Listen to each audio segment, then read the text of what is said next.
Convención en Simple. Bienvenidos y bienvenidas todos a nuestro estupendo programa La Convención en Simple, donde desmenuzamos y acompañamos el trabajo de la convención. Capítulo 7, Alejandro Fernández. Increíble cómo pasa el tiempo. Y muchas gracias a todos por seguir también nuestro contenido. La idea es que si se perdieron alguno, lo vayan a buscar, ya sea a YouTube, lo vayan a buscar también a través de nuestro podcast. Y ahora será transmitido a través de MOL TV, lo que es una gran noticia. Así es que estupendo, Alejandro, porque ahí, exacto, vamos a poder llegar incluso a más personas. Esta vez para poder conversar sobre los derechos fundamentales y las normas aprobadas en los últimos días, como siempre junto a Alejandro Fernández, quien es director ejecutivo de la Fundación Pacto Social, con quien conversaremos entonces de este trabajo avanzado. ¿Cómo baja todo esto? La semana intensa. Intensa, sí. Esto es como volver a clase, ¿o no? Exactamente, hay que empezar a agarrar los textos y estudiarlos. Y además muchas cosas, como sabes tú, son innovaciones. Pues hay muchas cuestiones que no están prácticamente en ninguna constitución.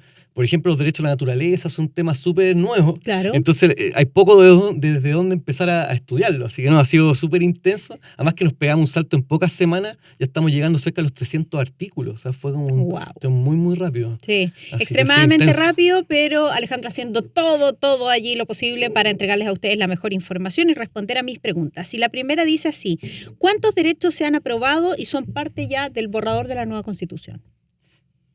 Ya van alrededor de los 50 derechos. La verdad que es bastante, considerando que todavía faltan muchos derechos por tratarse.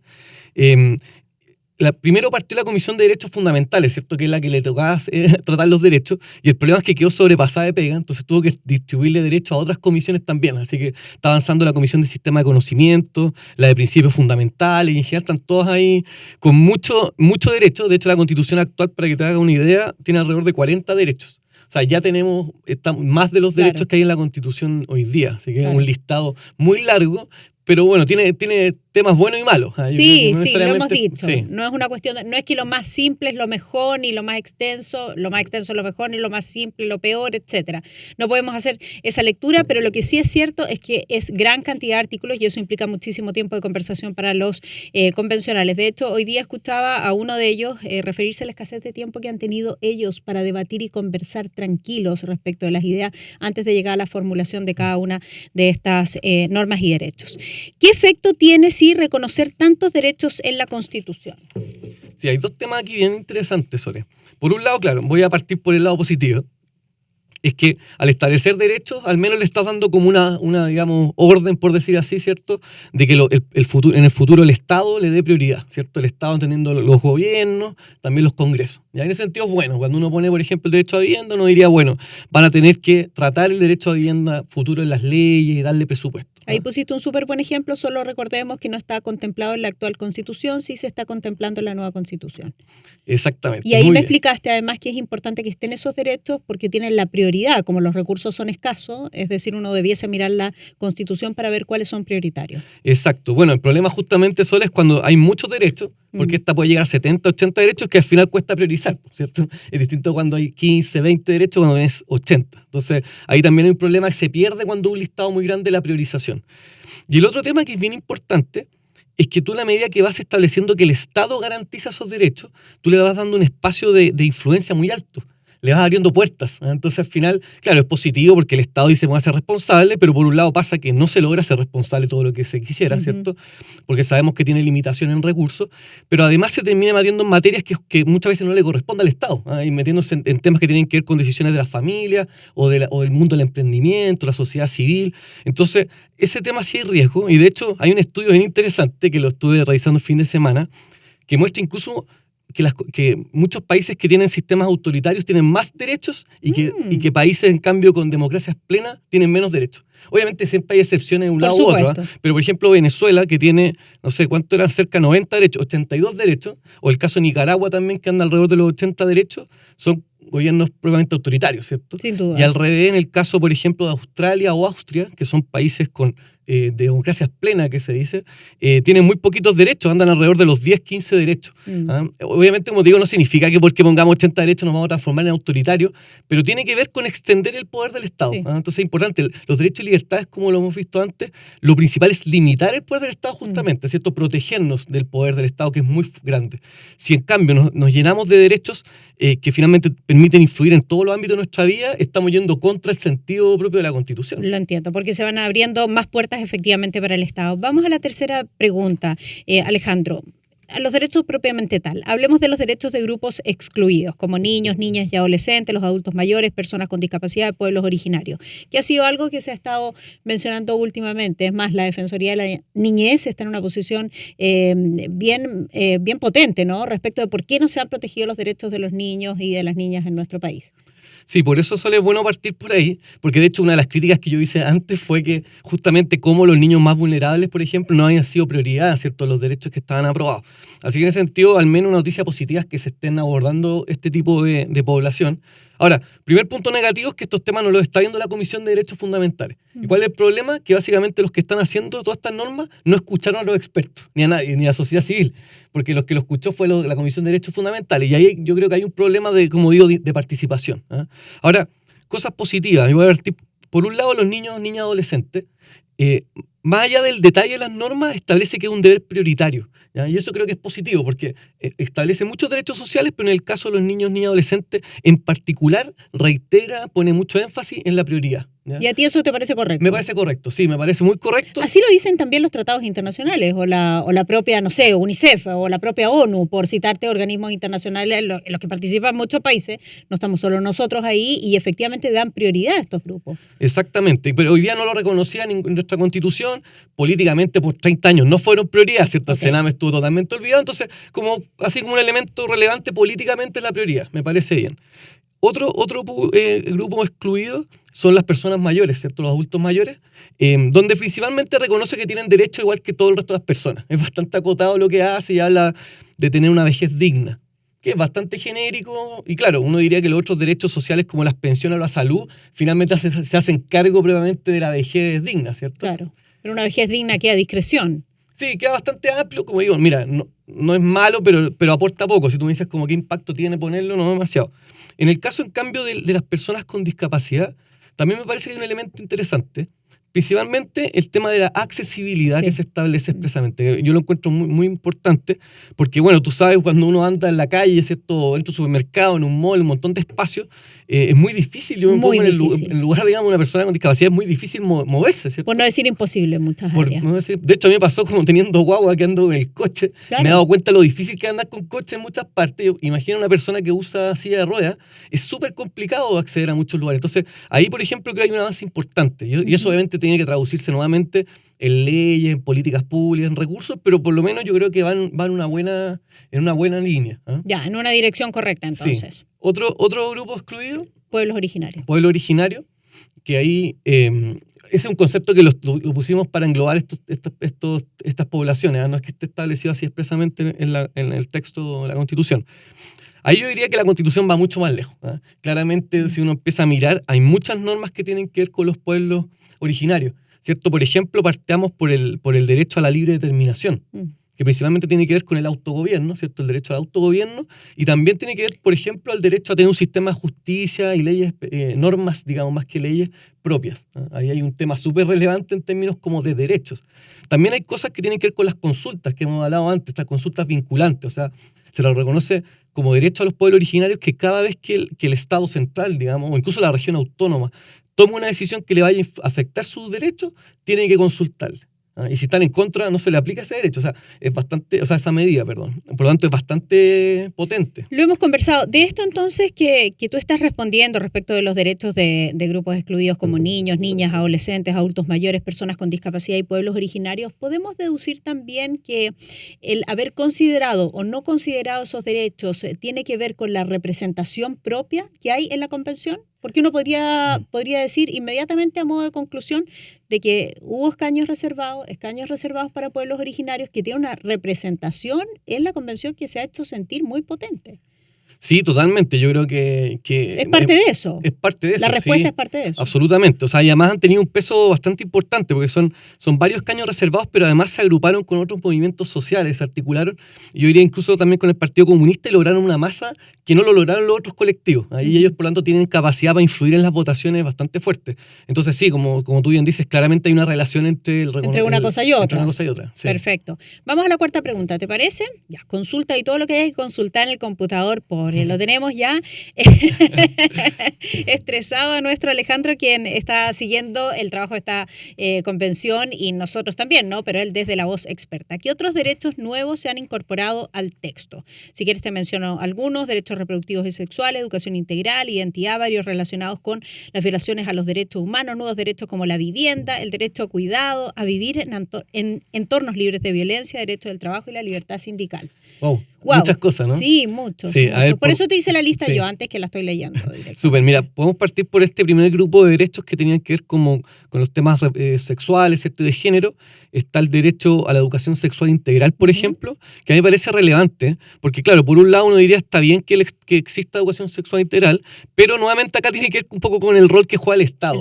Porque acá define qué se va a entender o qué elementos tiene que tener la educación sexual. ¿Y qué nos dice? Habla, por ejemplo, que promueve el disfrute pleno y libre de la sexualidad, la responsabilidad sexoafectiva, la autonomía, el autocuidado y el consentimiento, el reconocimiento de diversas identidades y expresiones de género y sexualidad, bla, bla. O sea, creo que son elementos que pueden ser algunos razonables, o más o menos, digamos, uno puede estar más o menos de acuerdo, pero no diría la Constitución fijar ese marco. No. Esas son materias que, por un lado, están las familias, ¿cierto? Que deberían, digamos, decidir cuáles son los tipos cuál es la educación sexual que quieren darle a sus hijos, y también los colegios, que hay proyectos educativos distintos. Entonces, aquí va a mí un buen ejemplo donde el Estado está, creo, yendo más allá de lo que debería a través de la Constitución. Está sobre representado el Estado. Claro, sí, está teniendo una voz que no tiene que tener. ¿Por qué se mete en la educación sexual que le doy a mi hijo, ¿cierto? Claro. O a los niños? Sí, claro. Además que si uno observa en general en las encuestas, ¿no? Todos valoramos muchísimo la libertad que tenemos, y la libertad que tenemos en temas valóricos, algo que también ha sido una discusión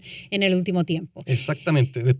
Otros derechos. Sí, está el derecho reproductivo sexuales, que dentro de las cosas principales ahí está el derecho al aborto, ¿cierto? La interrupción voluntaria del embarazo, dice. Y aquí el principal problema que lo hemos conversado es el tema de los plazos. No se establece plazos ni condiciones. Queda muy abierto. Y tampoco dice la ley lo va a regular. Porque si lo dijera, uno tendría que esperar una ley para que se haga efectivo. En cambio, como quedó así de abierto, técnicamente uno podría decir que apenas rija la Constitución se podría ejercer el derecho sin demasiados límites. Y eso obviamente que creo que es preocupante. Otro tipo de derechos que están presentes tienen que ver harto con la violación de derechos humanos por parte del Estado. También ese es una temática que se ha dado en particular con mucha fuerza en esta convención. Y eso tiene que ver, por un lado, con la prohibición de la desaparición forzada. De hecho, es curiosa la forma que lo aborda, porque establece que la víctima de desaparición tiene derecho a ser buscada. Okay. Es curiosa la forma de decirlo, podría decir al revés, ¿cierto? El Estado está obligado a buscar a la persona desaparecida, pero en cualquier caso el efecto es positivo. La posibilidad de que no prescriban los crímenes de guerra y delitos de lesa humanidad, ¿ya? Eso es bien importante también. Eso está en los tratados internacionales, por ejemplo, el Estatuto de Roma, pero ahora se está poniendo expresamente en la Constitución. Otro tema es la reparación integral de las víctimas de violación de derechos humanos, también va en la misma línea que conversábamos, el derecho al esclarecimiento y conocimiento de la verdad respecto de graves violaciones de derechos humanos, y también se prohíbe el trabajo forzado o trata de personas. O sea, hay hartos elementos ahí que no están en la Constitución actual y que todos apuntan, obviamente en un contexto también, ¿cierto?, de las violaciones de derechos humanos que hemos tenido en nuestra sociedad en la historia reciente, ¿cierto? Y por lo tanto se pretende hacer cargo tanto de las víctimas como del rol del Estado que tiene que jugar. Y probablemente tiene que ver también por la forma como nace, ¿no?, esta convención constitucional, el momento en el que nace, la discusión que hubo al respecto. Me estoy refiriendo evidentemente al estallido social. ¿Hay algo más que quieras comentar de estos derechos? Sí, yo creo que podemos abordar un poco el derecho a la vivienda, ¿cierto? Vamos. Porque es importante. Se reconoció el derecho a una vivienda digna y adecuada. ¿Ya? Eso es el derecho hoy día que está establecido, que a mí me parece positivo que esté, como lo decíamos antes. Creo que está bien. Evidentemente es tan importante como el derecho a la salud, a las pensiones, etcétera. Además fija ciertas como criterios de esa vivienda digna y adecuada, que es la habitabilidad, accesibilidad, pertinencia cultural, pero son elementos amplios. Otras normas que eran más complejas, que por ejemplo dan la facultad al Estado de diseñar y construir las viviendas, eso no se aprobó. Por lo tanto, son temas que quedaron ahí en suspenso. Lo mismo que tiene que ver con el uso del suelo. También se establecían normas que le dan mucho poder al Estado respecto a eso, pero esas normas se fueron de vuelta a la comisión, así que quizás más adelante vamos a poder abordarlas. Perfecto, una vez que se vayan a votar en el Pleno y que sean aprobadas. Exactamente. Y otros temas que parecen interesantes, el derecho a vivir en entornos seguros y libres de violencia. A veces es un derecho también nuevo, y que está ese derecho que se junta también con el derecho a la ciudad y el territorio. Los dos abordan un poco parecido en términos del entorno libre de violencia y además en vivir en condiciones digamos, de vida digna. Quizá el problema que hay ahí es que se menciona en particular la reinserción social y se excluye a los privados. Se habla de que solamente organismos públicos van a hacerse cargo. Y esto es lo mismo que pasó con las cárceles. O sea, nuevamente el mismo espíritu de excluir tanto a los privados como empresas como a la sociedad civil. Siendo que en el caso de las cárceles, hay 17.000 personas privadas de libertad en cárceles concesionadas. O sea, si tú aplicaras como así inmediatamente... de la noche a la mañana esto sería es inviable. Es inviable. Exactamente. Entonces, ahí también hay temas... Y además choca, perdona Alejandro, con lo que hemos dicho. Dejemos aquello que está bien y que funciona, que es un poco la discusión también, ¿no? Y que yo lo considero absolutamente legítimo. O sea, todo aquello que está funcionando, como por ejemplo las cárceles concesionadas en manos de privados que han funcionado en un modelo distinto. Sí. Las cárceles estatales ya sabemos en qué condiciones viven hoy día los reclusos. Podría efectivamente dejarse, ¿no? Dejarse tal como se está funcionando hoy día.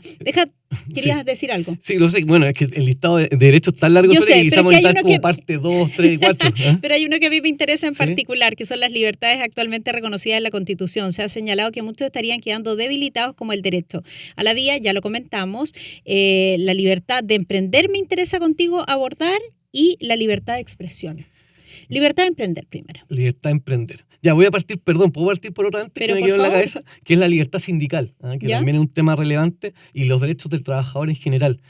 Son dos normas que además se vinculan al emprendimiento, porque al final el emprendedor le importan las normas de trabajo también, ¿cierto? Obvio. Son como dos caras de una misma moneda.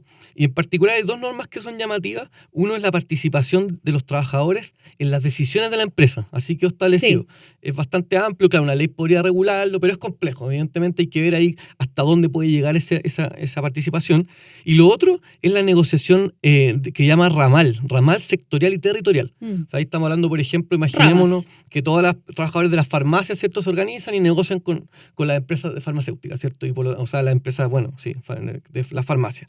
Y por lo tanto fijan condiciones para todo ese grupo. O lo mismo lo pueden aplicar a cualquier otro rubro, o incluso sectorial o territorial. O sea, podríamos pensar que una región, por ejemplo, se organizaran los trabajadores y negociaran todo en conjunto con los empleadores. Imagínate los camiones negociando todo juntos. Complejo. Mira, ya tienen poder. Este tipo de cosas, primero hay que reconocer que existen en algunas partes mejor o peor regulado y funciona mejor o peor, pero son complejas, evidentemente, porque tú le estás dando un poder muy alto a los trabajadores, que está bien, siempre hay una situación de desigualdad y es bueno espacios para negociación colectiva, pero imaginémonos, por ejemplo, que se pusieran, digamos, a articular y fueran a huelga todos los trabajadores de las farmacias, básicamente estarían todas cerradas y no tendríamos posibilidad de acceder. O sea, es bien complejo y se abre una puerta, como digo, difícil de manejar.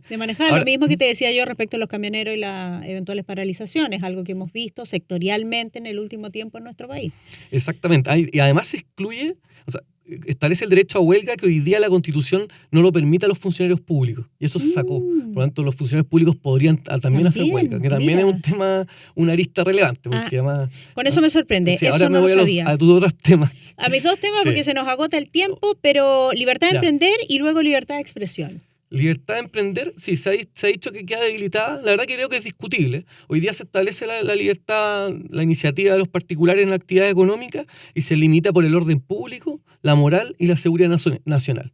Es bastante amplio los conceptos. Ahora lo que se pone es que el emprendimiento tiene que ser compatible con los derechos establecidos en la Constitución y con la protección de la naturaleza. Son límites, como digo, que quedan amplios. Ahí la ley la que tiene que regularlo. Algunos han dicho que queda muy amplio porque todos los derechos de la Constitución, claro. Por ejemplo, uno podría pensar en los derechos de la autonomía de los pueblos originarios. ¿Qué significa? Tú quieres poner un emprendimiento en un territorio que es de un pueblo originario, hasta dónde se puede o no. Son cosas que quedan abiertas, pero no creo que en sí mismo... Ya, pero no está debilitado en sí. Yo creo que no. Yo creo que son cosas que hay que revisar. Claro. Ahora, y también se habla específicamente de promover las empresas de menor tamaño por parte del Estado y también de las cooperativas, como también promoverlas. Son cosas particulares, también establece expresamente, digamos, que hay que sancionar la colusión y las actividades también monopólicas, etc. En lo que estamos todos de acuerdo. Estamos todos de acuerdo. La libertad de expresión.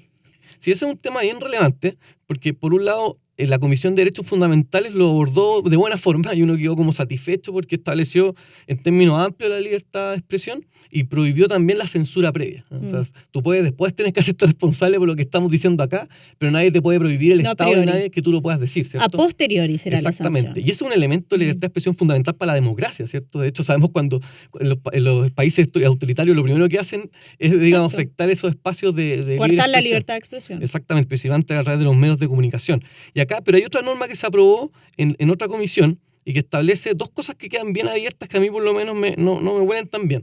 Uno es que el Estado tenga que promover el pluralismo de los medios de comunicación y además evitar la concentración de los medios. ¿De la propiedad? De la propiedad, exactamente. Que son dos cosas que, si uno dice es deseable, sí, evidentemente es deseable que haya pluralismo, ¿cierto?, en términos de los medios de comunicación y que tampoco estén concentrados todos en la propiedad de algunos pocos.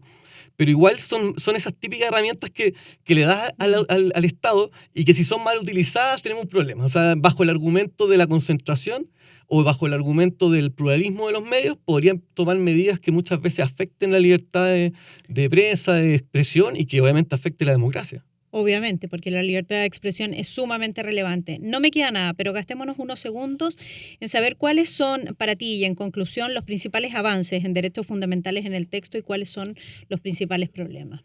Los principales avances, bueno, por un lado el tema del derecho a vivienda, que lo decíamos, creo que es positivo. El tema también de que muchas libertades se consagraron de buena forma, como la libertad de asociación, el derecho a reunión, la libertad personal y la libertad para trasladarse en el territorio. Todas esas libertades también desarrolladas me parece positivo. El aspecto más problemático o malo, o como lo queramos formular, es el tema del rol del Estado. Se estableció expresamente desde los principios constitucionales hasta las distintas normas que podemos ver, que el Estado finalmente se transforma en el único proveedor de los derechos sociales. Hoy día una cosa es que el Estado garantice, ¿cierto? Es distinto. El Estado puede garantizar financiando derechos sociales. Puede vigilar. Exacto, poner leyes, fiscalizar, fijar estándares de calidad a través de políticas públicas. Pero otra cosa es excluir a los privados. Y esto no tiene que ver solamente con el caso de las pensiones, que lo mencionamos mucho, también tiene que ver con la educación particular subvencionada, ¿cierto? Incluso también tiene que ver, por ejemplo, con la Teletón, ¿cierto? O sea, está lleno de organismos de la sociedad civil que hacen un aporte importante. Lo mismo en el Sename. La mayoría de los organismos hoy día que están bajo el Sename y que dan protección a los niños más vulnerables, que son vulnerados en derechos, son del mundo privado. Entonces, yo creo que ahí hay un problema bien profundo. Y el otro tiene que ver, esto como que suena bien técnico, abogadístico, pero la titularidad de los derechos. El tema de que, además de que las personas tengamos derechos, se le den derechos, por ejemplo, a los animales, a la naturaleza. Eso es complejo también. Yo creo que evidentemente estamos todos de acuerdo en la protección de la naturaleza, ¿cierto? Y los problemas del cambio climático y todo, pero creemos que la forma de abordar no debiera ser necesariamente entregándoles derechos. Creo que eso puede terminar generando más tensiones, más problemas que soluciones. Y más problemas, claro, lo que se ha planteado más durante las últimas semanas, que cuántos de estos problemas van a tener que ser resueltos finalmente por la justicia, que ya está un poco atorada de trabajo, igual de atorado de trabajo que estás tú. Sí, con nosotros. Todo muy rápido, que es mucha información. Pero vamos a volver con otro capítulo. 7º capítulo fue este de nuestro programa La Convención en Simple. Recuerden que lo pueden ir escuchando en Spotify a través de un podcast. Lo pueden ver, si es que nos quieren ver a nosotros, en YouTube, y también lo pueden ver a través del streaming de EMOL TV. 1.000.000 de gracias por haber estado con nosotros en este súper espacio que es apoyado por la Cámara Chilena de la Construcción. Alejandro, muchas gracias. Muchas gracias. Convención en Simple.